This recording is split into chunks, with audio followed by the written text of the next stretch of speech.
This is a covers video, and you are a viewer of this covers video. So welcome to me house. Come on in, take off your shoes, div and get your cock out.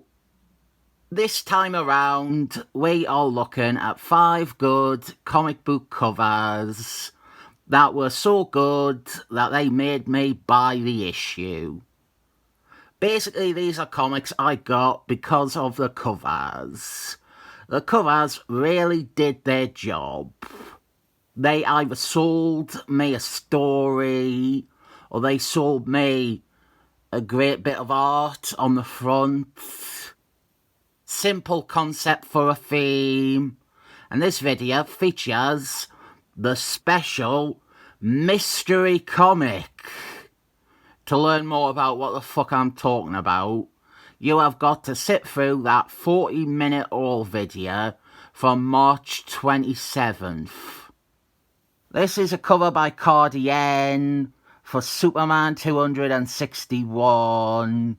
This is a comic I wanted solely based on the cover. I know nothing else about it. I am a bit hesitant to read it because it probably isn't going to live up to what this cover promises me. Back then, it didn't even show consensual sex. I doubt they're going to have non-consensual sex. I have joked before about this cover being so obviously a cover that I would like.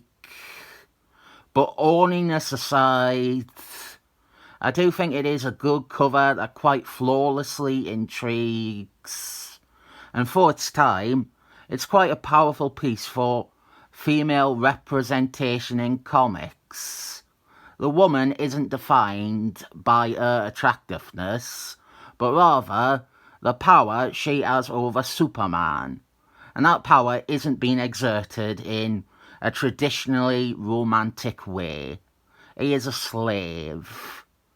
A woman doing that is only romantic if you are me. This is one I think we have all expected to make an appearance in these videos ever since I reviewed it. This is The Flask 283 by Andru Ross. And this is actually the only comic of these 5 that I have read. And I was very satisfied with what the cover was adorning. This is a one where Yellow Flask tries to put drugs in the school milk to make all the kids grow up to be smackheads. Great, great, great stuff. The cover is... oh, I have a pun for you here. This cover is tremendous. It's not a great pun, but it is better than any of the dross my nemesis comes up with. Very good cover. You don't even need the speech balloon. I think the image is strong enough. I haven't featured this on a covers video before. I had to double and triple check that. This is Cable's issue 92. The Cables Made Me Do It cover. I would always see this issue whenever I was browsing comics to buy, and it would get my notice every time. Cables made him do it. Do what? Cut himself? Kill himself? Or something else? I don't know, I've never read it. I could never get into this run. But this cover is very attention-grabbing and compelling. This run is full of stuff like... the Great Mother's undying prophecy foretells that we are chronoseconds away from the Sisterhood of Xander conquering the neighbouring time stream with their minute bomb.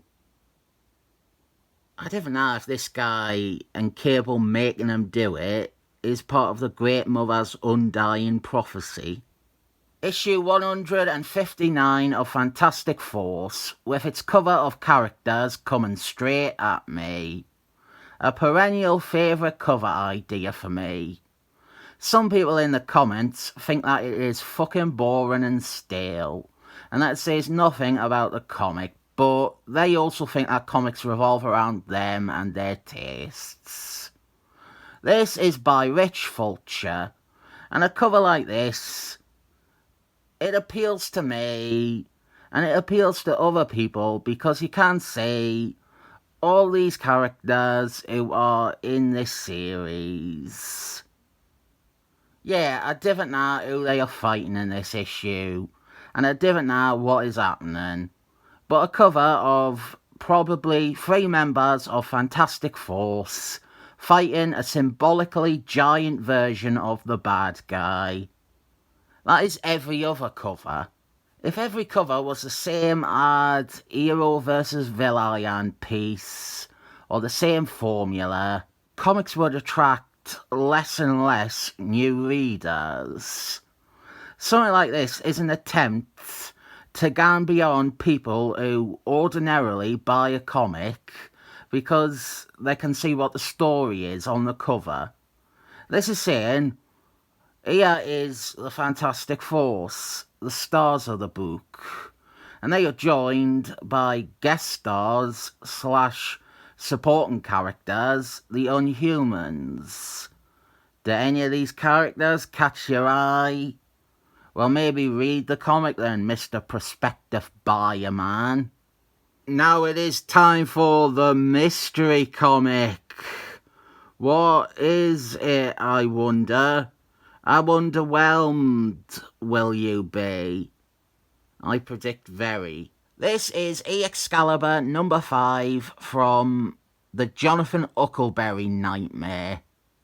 We have a Captain Britain piece, and this is a variant cover that has nothing to do with the actual issue. Marvel did this round of variant covers where they were images based on their Earth Cross storyline, a not very good alternative reality Alec Rose misery porn saga. But some of these variant covers they did for it were great. Captain Britain is now an odd man who is King of Britain in Earth Cross, and he rides around on Mandragon and wields the magic sword Excalibur.